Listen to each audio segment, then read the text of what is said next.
Hello students, welcome to Global Online Classes.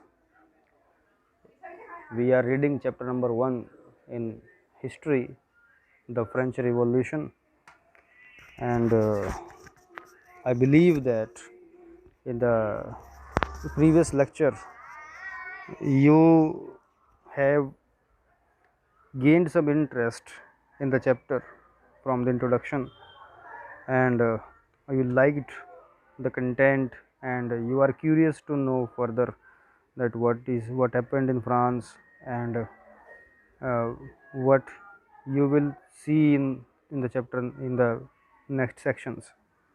So from today we will start from the section 1, understanding France and French society, and then we will understand what happened in France so that revolution occurred.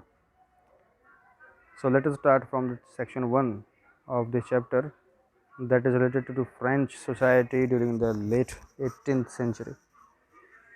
So French society during the late 18th century का मतलब ये है कि भाई France में 18th century के जो आखिरी हिस्सा है, 18th सेंचुरी का मतलब क्या है कि 1700 से लेकर 1799 तक का पीरियड, तो ये पीरियड 18th सेंचुरी कहलाता है ना। तो जैसे नेक्स्ट स्टेज बताते हैं ना भाई, जैसे भाई हम आप जो है 14 ईयर्स के हो तो आप क्या कहोगे, आपके पेरेंट्स क्या कहते हैं कि 15th ईयर में चल रहे हैं, क्योंकि 14 तो क्लियर हो गए, कवर हो गए हैं, ख़त्म हो गए हैं, 14 तो पूरे हो गए, तो आप 15th ईयर में चल रहे होते हो।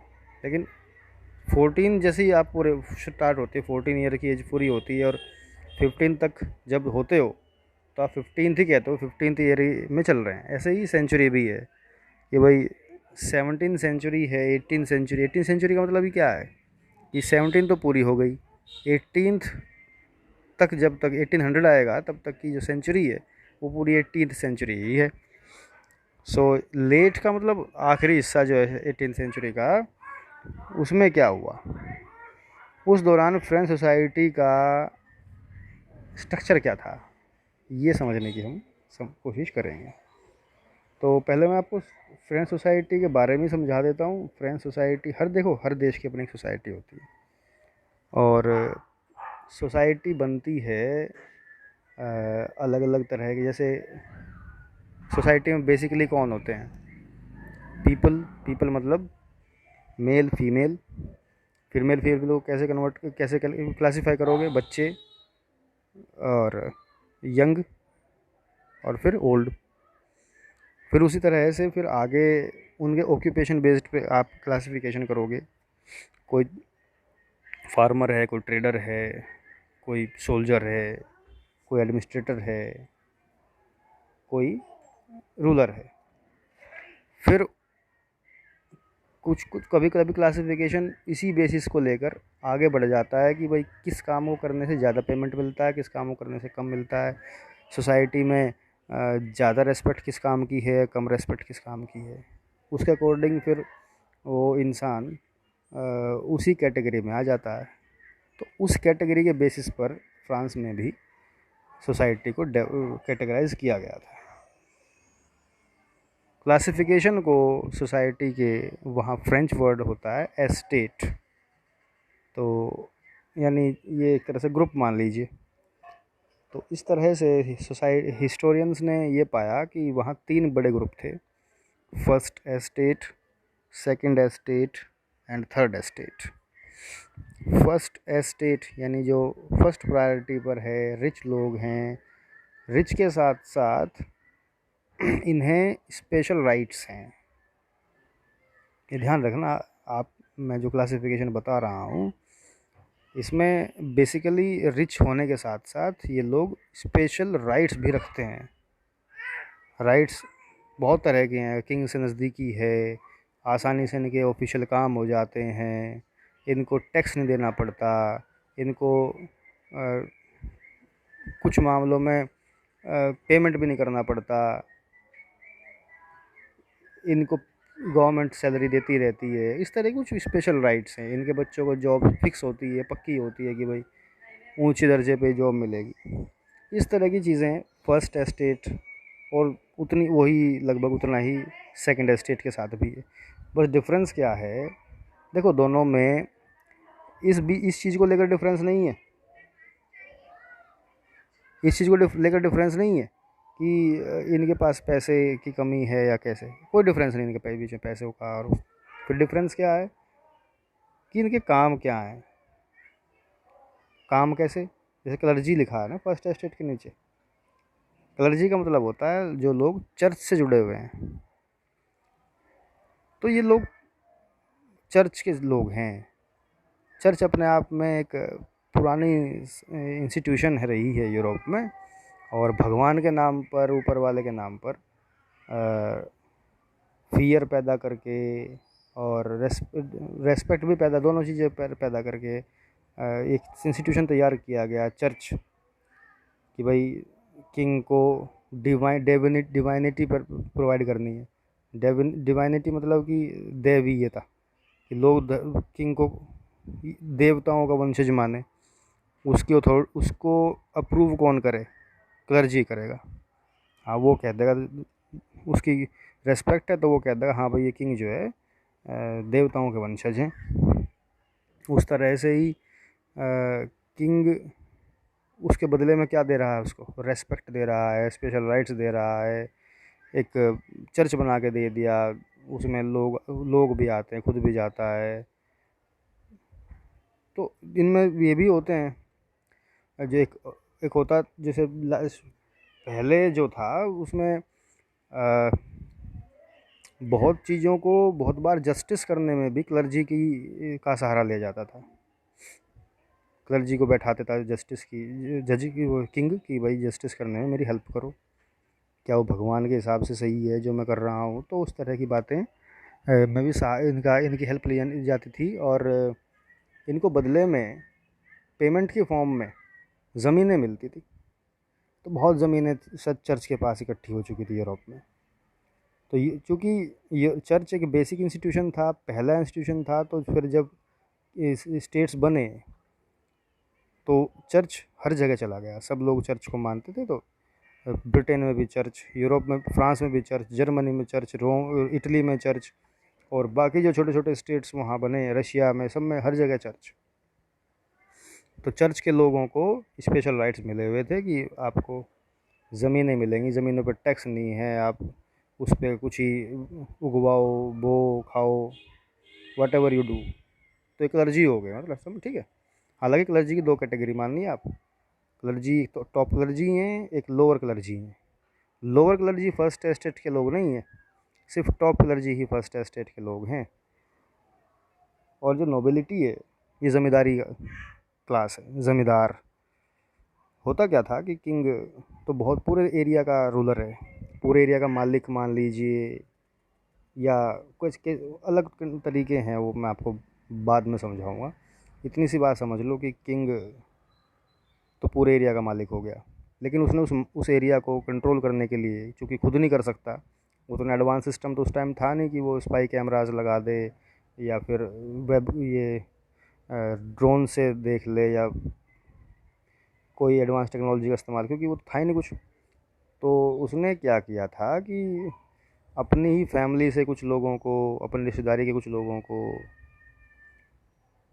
पूरे अपने अंडर आने वाले जितना भी एरिया है उसका, जो राज्य है उसका, स्टेट है, उसको छोटे छोटे हिस्सों में डिवाइड करके, और हर एक हिस्से पर एक ज़मींदार बैठा दिया अपने ट्रस्ट का, कि भाई तुम यहाँ के ज़मींदार हो, तुम्हें यहाँ की ज़मीनों पर काम करने वाले लोगों से टैक्स वसूलना है ना, टैक्स वसूलना और मुझे भेज देना है, फिर तुम्हें मैं उसके बदले में कुछ हिस्सा टैक्स का तुम्हें दे दूँगा।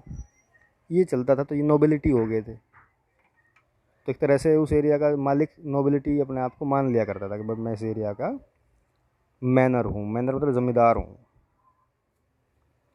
तो नोबिलिटी मतलब वही बात समझ गए ना आप, कि भाई वो नोबल लोग हैं, शाही ख़ानदान से जुड़े हुए लोग हैं, तो उनको सबको अलग अलग एरिया में ज़मीनों का राइट मिला हुआ है। ये लोग करते एक तरीका ऐसे और भी काम करते हैं किंग के लिए, कि जिस एरिया को इनको दिया गया है, तो इनकी ज़िम्मेदारी एक और होती थी कि ज़रूरत पड़ने पर किंग को आर्मी प्रोवाइड करना, आर्मी और कैवलरी और हथियार सब ज़रूरतें, अगर वैसे क्योंकि उस टाइम तो भाई वॉर चलते रहते थे, तो ऐसे में किंग को फोर्स प्रोवाइड करना भी इनकी जिम्मेदारी हुआ करती थी नोबिलिटी की। तो अपने आप में पावरफुल लोग थे भाई। और जो बाकी लोग बचे, अच्छा ये बात और समझिए आप कि टोटल पॉपुलेशन का सिर्फ 2% लोग हैं ये दोनों स्टेट्स मिलाकर, है ना। सिर्फ 100 में से 2 ही लोग हैं ये, इस तरह समझिए आप। तो 2% पॉपुलेशन है फर्स्ट स्टेट की और सेकेंड है, दोनों मिलाकर टोटल। बाकी 98% पॉपुलेशन है वे थर्ड स्टेट कहलाते थे। थर्ड स्टेट का मतलब यही है कि उनको स्पेशल राइट्स नहीं होते थे, ना पॉलिटिकल राइट्स थे, राइट्स की कमी थी, अधिकार नहीं थे इस स्टेट पे। आदमी तो हर तरह का था, जैसे इसमें लिखा ना, big businessman, merchant, court officials, lawyers, ये तो अमीर लोग हो गए, रिच हो गए। फिर पेजेंट, आर्टिसन, मिडिल क्लास मान लीजिए। और third group small peasant, landless, ये तो बिल्कुल गरीब लोग हैं। तो हर तरह का इंसान, हर तरह का पर्सन इसमें था। लेकिन सभी के साथ एक प्रॉब्लम ये थी कि ये लोग राइटलेस थे, इनको राइट्स नहीं थे। किंग डेस्पोटिक था, साथ में ऑटोक्रेटिक था, मतलब जब चाहता जिसको चाहता उसको राइट देता। कानून उसका वचन ही शासन था, मतलब कानून वही था जो उसने कह दिया। वो कोई रिटन कॉन्स्टिट्यूशन नहीं था कि भाई इसके अकॉर्डिंग चलना है। किंग ने जो चाहा वही फाइनल है। इस तरह का सिस्टम ऑलमोस्ट एंटायर वर्ल्ड में ही रहा है ना। यूरोप में भी रहा है, इंडिया में भी रहा है, चाइना में भी रहा है। जितनी जहाँ जहाँ जहाँ जहाँ जहाँ भी ये राजशाही यानी मोनार्की रही है, वहाँ यही सिस्टम चलता रहा है। वो तो आपने देखा था ना कि भाई जब डेमोक्रेसी में ही तो कॉन्स्टिट्यूशन लागू हो सकता है, वहीं तो रूल ऑफ लॉ होता है।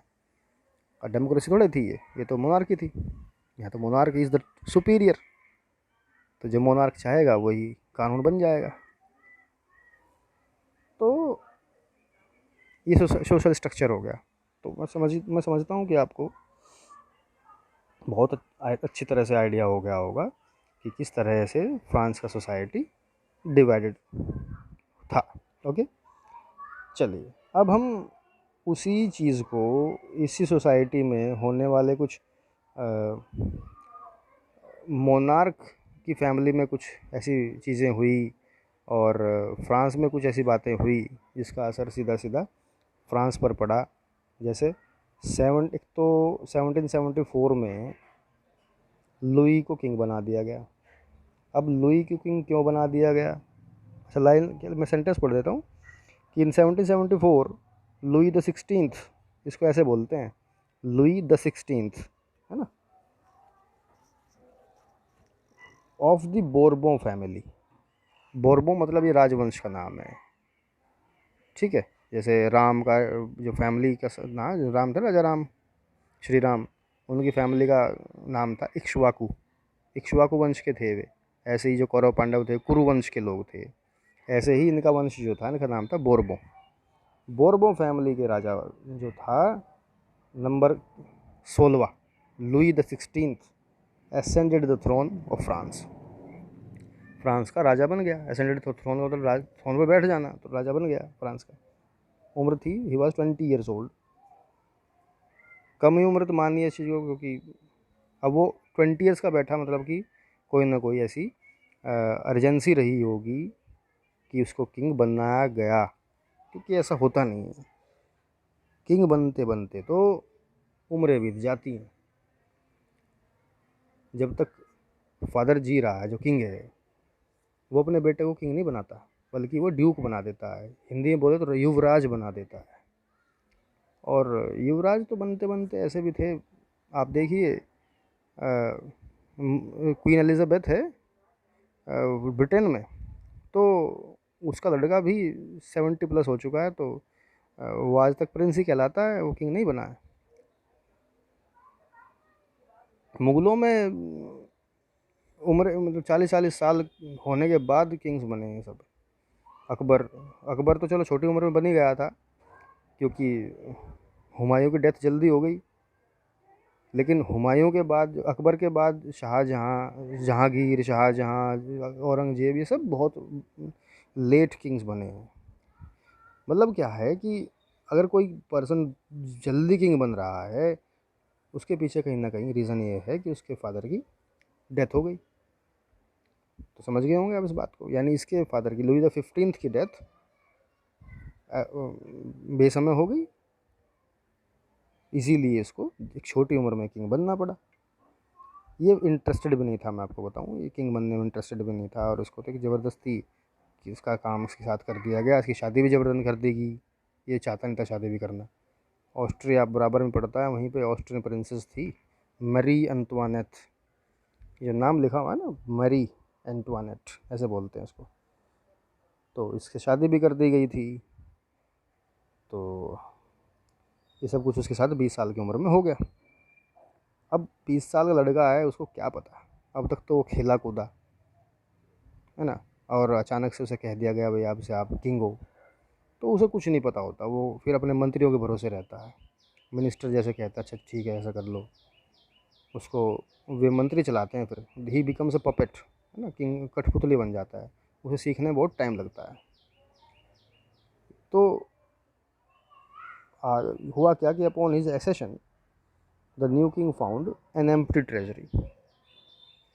राजा साहब को खजाना खाली मिला। अब राजा साहब को खजाना खाली मिला, तो क्यों हुआ है खजाना खाली? Because long years of war, इनके बाप दादाओं ने लंबे टाइम तक जो वॉर लड़े, had drained the financial resources of France. France का सारा पैसा उसमें गंवा दिया, ऊपर कर्ज और ले लिया। अपना पैसा तो गंवा ही दिया, कर्ज और ले लिया, डेट में और आगे। तो हुआ ये कि added to this was the cost of maintaining an extravagant court at Ramen's Palace of Versailles। अब साथ साथ इसके दरबार भी संभालना है भाई, कोर्ट भी संभालना है, वो भी एक्स्ट्रावेजेंट, क्योंकि दुनिया भर के नौकर चाकर, मंत्री, इन सब की सैलरीज भी है, और फिर रोज़ आने आए दिन पार्टियां होना। भाई अपनी शान शौकत में कमी थोड़ा लाएंगे। तो इन सब के चलते कोर्ट का खर्चा बड़ा बहुत हुआ करता था। मतलब अब वो भी मेंटेन करना है। कहाँ का पैलेस? वर्साए में हुआ करता, पैलेस लिखा ना, पैलेस ऑफ वर्साए। जो पैलेस ऑफ वर्साए, वर्साए बोलते हैं इसको, वर्साइलेस नहीं बोलते। तो वर्साए पेरिस, फ्रांस में। आप मैप देख लेना, बुक में मैप है या कहीं आपको इंटरनेट पे मिल जाएगा। पेरिस से थोड़ा सा दूर एक गांव हुआ करता था वर्साए। तो पेरिस में भीड़ भाड़ से दूर किंग्स लुई द 14th ने ये पैलेस बनवाया। तो ये था कि भाई वहीं रहा करेंगे शांति में, और पेरिस की भीड़ से दूर चले जाएंगे। तो वो बहुत बड़ा शानदार पैलेस है, आज भी, आज तक टूरिस्ट प्लेस है। बड़े अच्छे गार्डन्स हैं वहाँ पर। आप इंटरनेट पे देखना, पैलेस ऑफ वर्साए सर्च करना, तो बड़ा शानदार पैलेस ऑफ वर्साए है। खैर, हम पॉइंट पे आते हैं। तो एक तो बहुत लंबे लंबे वॉर जो लड़े इसके फोर फादर्स ने, और फिर ऊपर से कोर्ट मेंटेनेंस करने की कॉस्ट, इसके चलते फ्रांस पर डेट भी हो गया, है ना। और ऊपर से देखो कुछ चीज़ें, वही मैंने बताया ना भाई, लुई तो बच्चा था। हो क्या रहा था कि पुराना वॉर चल रहा था इनका ब्रिटेन के साथ। तो पहले तो एक 7 ईयर्स वॉर हुआ, 7 साल तक वॉर चला वो ब्रिटेन के साथ, लुई से पहले। इंडिया में लड़ा गया वो, इंडिया में लड़ते थे जब वहाँ वॉर लड़ते थे। तो इंडिया में भी दोनों दोनों कंपनियाँ चल थी इनकी, फ्रांस की भी कंपनी थी इंडिया में और ब्रिटेन की भी थी। तो यहाँ पर लड़ाई हुआ करती थी। तो उसके बाद फिर इन्हें ये ब्रिटेन के कुछ लोग अमेरिका में जाके बसे हुए थे, तो उन्होंने फिर आज़ादी की घोषणा कर दी, भाई हम तो आज़ाद हैं ब्रिटेन से, हम तो अपने अलग सरकार बनाएंगे। तो 13 ग्रुप थे, 13 कॉलोनीज़ थी। कॉलोनी मतलब वही ब्रिटेन के कंट्रोल में थे पहले तो वे। फिर उन्होंने ये डिक्लेयर कर दिया कि भाई हम तो आज़ाद हैं आज से, हम तो ब्रिटेन के अंडर रहना नहीं चाहते, हम तो अपनी अलग गवर्नमेंट बनाएंगे, डेमोक्रेटिक गवर्नमेंट बनाएंगे। अब उनको सपोर्ट करने के लिए, क्योंकि ब्रिटेन का दुश्मन था ना फ्रांस, ब्रिटेन से दुश्मनी निकालने के लिए अमेरिका को सपोर्ट कर दिया, उन अमेरिकन कॉलोनीज़ को। ये किया लुई 16 ने, इसको सलाह दे दी गई भाई आप करो, आपकी इससे जो है रेस्पेक्ट बढ़ जाएगी, रेपुटेशन बढ़ जाएगी, भाई आपने ब्रिटेन को हराया। बस थोड़ा सा ये रहा लुई के टाइम पे कि ब्रिटेन हार गया इसमें, लेकिन अपना कुछ नहीं हुआ इसमें, फ्रांस को कोई बेनिफिट नहीं हुआ लॉस के अलावा। बस ये तो बेनिफिट हुआ कि भाई ठीक है, हाँ ब्रिटेन को हरा दिया फ्रांस ने, इसके अलावा ना कोई बेनिफिट नहीं हुआ, डेट और हो गया। तो इस चक्कर में क्या हुआ, जैसे लिखा ना सबसे ऊपर की लाइन में पढ़ रहा हूँ कि the war added more than $1 billion livres to a debt that had already risen to more than $2 billion livres. इस वॉर में, ये जो अमेरिकन कॉलोनीज को आज़ाद कराने का वॉर लड़ा ना, इसमें फ्रांस को 1 बिलियन लूव्रे, 1 अरब यानी 100 करोड़ लूव्रे, लूव्रे करेंसी थी वहाँ की उस टाइम, फ्रांस में चलती थी करेंसी, जैसे इंडिया में चलते हैं रुपया, ऐसे ही वहाँ लूव्रे चलती थी। 100 करोड़ लूव्रे का कर्ज लेना पड़ा, और 100 करोड़ पहले था, तो कुल मिलाकर 2 बिलियन हो गया। 1 बिलियन पुराना, 1 बिलियन ये। अब किससे मिलता है कर्ज, लोग नहीं दे सकते थे ना, दूसरे स्टेट से लेना पड़ता है, जो दूसरे साइड में नेशंस हैं, दूसरे राज्य हैं। अब जिन्होंने दिया था उसे टैक्स, ये डेट लेंडर्स हो गए, तो लेंडर्स हो गए state credit now began to charge 10% interest on loan. 10% का इंटरेस्ट लगा रहे थे उसके लोन पर कि भाई 10% इंटरेस्ट लेंगे हम। इंटरेस्ट समझते हो ना आप, ब्याज। अब कहाँ से दें इस पर इतना पैसा, so the French government was obliged to spend an increasing percentage of this budget on interest payments alone. मजबूरी फ्रांस गवर्नमेंट की ये हुई कि भाई जितना पैसा गवर्नमेंट के पास इकट्ठा होता है रेवेन्यू के फॉर्म में, उसका एक बड़ा हिस्सा इंटरेस्ट पेमेंट के लिए तय करना पड़ेगा। अब वो अगर एक बड़ा हिस्सा इंटरेस्ट पेमेंट में दे रहे हैं, तो फिर बाकी जो खर्चे हैं कैसे होंगे, जैसे कि cost of maintaining an army है, कोर्ट है, रनिंग गवर्नमेंट ऑफिस है, यूनिवर्सिटीज़ है, इनको क्या करें। तो एक ही रास्ता बचा, state was forced to increase taxes. Government को, स्टेट को टैक्स बढ़ाने पड़ गए, मजबूरी थी। हालांकि देखा ना, yet even this measure would not have sufficed, tax बढ़ाकर भी काम नहीं चल पाया। French society in the 18th century was divided into 3 estate, मैंने तो बता ही दिया आपको, और टैक्स पे करते थे सिर्फ थर्ड एस्टेट के लोग, तो उनको राइट्स तो थे नहीं, टैक्स पे करने पड़ते थे। फर्स्ट और सेकंड एस्टेट्स को राइट्स तो थे और टैक्स पे करने नहीं पड़ते थे। तो फर्स्ट और सेकंड एस्टेट तो वहाँ पर पूरा एंजॉय करती थी, पूरा मतलब अच्छी ज़िंदगी जीती थी। लेकिन थर्ड एस्टेट के लोगों को यही परेशानी थी, भाई राइट्स हैं नहीं और टैक्स देना पड़ता है। एक बीच में एक छोटा सा पैराग्राफ है जिसको थोड़ा सा एक फैक्ट बताया गया है यहाँ पे, कि the society of estates was a part of the feudal system. ये जो नोबिलिटी वाले सिस्टम बताया था ना मैंने आपको, ये फ्यूडल सिस्टम का एक हिस्सा है। फ्यूडल सिस्टम डिटेल में तो मैं बता नहीं पाऊँगा अभी, क्योंकि फिर वो लंबा खिंच जाएगा। लेकिन फ्यूडल सिस्टम इतना इतना समझिए, जैसे मैंने बताया था ना कि किंग ने ज़मीनों अपनी एरिया का हिस्से किए, और एक एक ज़मींदार सब पे रखा, और उनको 2 जिम्मेदारियां दी, एक तो आप टैक्स कलेक्ट करोगे और ज़रूरत पड़ने पर मुझे आर्मी दोगे। इसी सिस्टम को हम फ्यूडल सिस्टम बोलते हैं। उन नोबल्स को फ्यूडल लॉर्ड भी बोलते थे। तो पुराना सिस्टम चलता है वहाँ पे, इंडिया में भी चलता था, सामंतवादी सिस्टम, प्रथा कहते हैं इसको। द टर्म, तो इसी इसी दौर को फ्रांस के लोगों जो फ्रांस में दौर चल रहा था, इसको बोलते हैं ओल्ड रेजीम। हिस्टोरियंस इसको ओल्ड रेजीम या एंशियन रेजीम बोलते हैं। तो ये 1789 से पहले की बातें हैं, क्योंकि ये 1789 तो वो ईयर है ही जिस ईयर में रेवोल्यूशन हुई। सो तो हमने समझ लिया कि फ्रेंच सोसाइटी कैसे ऑर्गेनाइज थी। अच्छा, फ्रेंच सोसाइटी में परेशानी जो जैसे किंग का बनना, टैक्स का बढ़ जाना, कर्ज का बढ़ जाना, ये इन सब चीज़ों का फ्रेंच सोसाइटी पर क्या इफेक्ट पड़ा, इसको समझ लेंगे। ये जो पैराग्राफ लिखा हुआ है आपके सामने, इसके बारे में मैंने आपको बहुत कुछ बता दिया है कि भाई पेजेंट, अच्छा पॉपुलेशन में पेजेंट का सबसे बड़ा हिस्सा 90%, यानी एक तरह से क्या समझे, एग्रीकल्चर प्राइम कंट्री है, एग्रीकल्चर सबसे ज़्यादा होती है।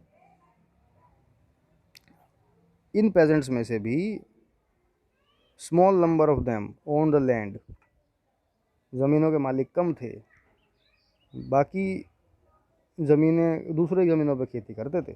लैंडलेस लेबरर हैं ये ज़्यादातर, थोड़े बहुत के पास अपनी ज़मीनें हैं। जैसे कि लिखा ना, 60% of the land was owned by nobles, the church and the other richer member of third estate. 60% ज़मीन किसकी, नोबल्स की या फिर चर्च की या फिर अमीर लोगों की। इसके बाद क्लर्जी का मैंने आपको बता दिया, क्लर्जी नोबिलिटी जिनके पास प्रिविलेजेस, ये स्पेशल राइट जो वर्ड मैंने बताया था, इसका मीनिंग प्रिविलेज ही होता है, अलग से अधिकार, विशेष अधिकार होते हैं। तो जैसे टैक्स ना देना, ऊंची पोस्ट पे जॉब का फिक्स होना, है ना, टैक्स लेने का राइट भी होना, टैक्स लेने का भी राइट, टैक्स देना तो है नहीं, लेने का, लेना ले सकते थे। और जैसे चर्च क्लर्जी को जन्म में ज़मीन मिल गई, तो ज़मीन पे फिर जो क्लर्जी है वो जो उस एरिया में खेती करने से टैक्स आएगा वो क्लर्जी को जाएगा। तो इस तरह से बड़े अच्छे अच्छे इनको मज़े आ रहे थे वहाँ पर। तो पेजेंट तो भाई ओब्लाइड थे, पेजेंट तो मजबूर थे भाई लॉर्ड को सर्विस भी करें। होता है ना कि एक ऐसी टेंडेंसी बन जाती है कि भाई ये तो मेरा लॉर्ड है, मेरा माई बाप है, इसकी ज़मीन पे खेती तो मैं कर ही रहा हूँ, लेकिन ज़मींदार साहब ने बुला लिया अगर घर कि भाई आजा मेरे घर पे, मेरे जानवरों को भी देख ले, मेरे घर पे आजा सफाई कर दे, तो वो भी काम करना पड़ता था इनको। और ज़रूरत पड़ने पर मैंने बताया ना आपको, आर्मी प्रोवाइड करनी पड़ती थी, तो आर्मी कहाँ से जाए, यही लोग थे कॉमन, इनको ही भेज दिया करते थे, लो भाई पकड़ो भाले, पकड़ो तलवार, निकल लो, कपड़े पहन, इनको ड्रेस पहना कर भेज दिया करते थे, या दूसरा कोई पब्लिक वर्क है उसमें लगा दिया करते थे। तो उस दौरान टैक्सेस बहुत सारे थे आम जनता पे, जैसे कि दो बताया गया इसमें, जैसे कि एक लिखा ना, the church too extracted share of taxes, जिसको कहते हैं टाइद। टाइद मतलब 10% हो गया, 10वां हिस्सा है। 10% टैक्स तो चर्च ले रहा है, कहाँ से, पेजेंट से, जो उसकी ज़मीन पर खेती कर रहा है पेजेंट चर्च की ज़मीन पर, उससे 10% का ये टैक्स लिया करता था। इसके अलावा इसके अलावा स्टेट लेती थी टैक्स, जिसको एक इनमें से टैक्स है टाइल, ये डायरेक्ट है, मतलब डायरेक्ट टैक्स ले रही है सरकार। डायरेक्ट मतलब इस तरह का टैक्स होता है कि टैक्स ही लिया जा रहा है सीधा, जैसे हाउस टैक्स जाता है आपके घर से, इनकम टैक्स जाता है, ये सब डायरेक्ट टैक्स हैं। कुछ इनडायरेक्ट भी थे, जैसे कि सामानों पर एमआरपी में छिपा होता है वो टैक्स, आप बाज़ार से सामान लाओगे तो उसमें उसकी प्राइस के साथ साथ उसका एक टैक्स भी एडेड होता है, जो आपको अलग से बताया नहीं जाता, वो उसमें जुड़ा रहता है, उसको बोलते हैं इनडायरेक्ट। तो ये तो चीज़ों पे लगे हुए थे, यानी बाज़ार में कुछ सामान बिक रहा है तो उसके प्राइस में कुछ टैक्स भी देना होता है, वो टैक्स किंग को जाता था। तो ये टैक्सेस भी थे, और ये सारे टैक्सेस देती थी थर्ड एस्टेट। तो इस तरह से ये कुछ पॉइंट हमने समझे। ये देखो, ये पिक्चर आप देखिए, अपनी बुक में देख लीजिए, अच्छी तरह देख लोगे। यहाँ ये जो बैठा हुआ है कैप लगाकर, he is the lord, noble है ये। और ये सामने इसके है, ये एक पेजेंट है बेचारा, खेती करके कुछ चीज़ें अनाज लाया है, एक थैली में इसके पास कुछ कॉइन्स हैं, जिन्हें जो अपने अनाज को बेचकर उसका एक हिस्सा इसको अपने ज़मींदार को देने आया है, और गिफ्ट के फॉर्म में कुछ फल वल भी लाया है। तो बहुत कुछ लिखा ना यहाँ पे कि the poor fellow brings everything, grain, fruits, money, salad. और फैट लॉर्ड क्या करता है, बैठा है वहाँ पे, सब कुछ एक्सेप्ट करने को तैयार है। He does not even care to grace him with the look, और देखता भी नहीं उसकी तरफ। तो इसमें ये नोबलमैन को स्पाइडर बताया गया और पेजेंट को फ्लाई। जैसे स्पाइडर फ्लाई को पकड़ पकड़ ले तो उसे चूस देती है, खा जाती है उसको। ऐसे ही एक नोबल है जो अपने पेजेंट को फ्लाई की तरह चूस रहा है। ठीक, चलिए इसके बाद next topic, the struggle to survive.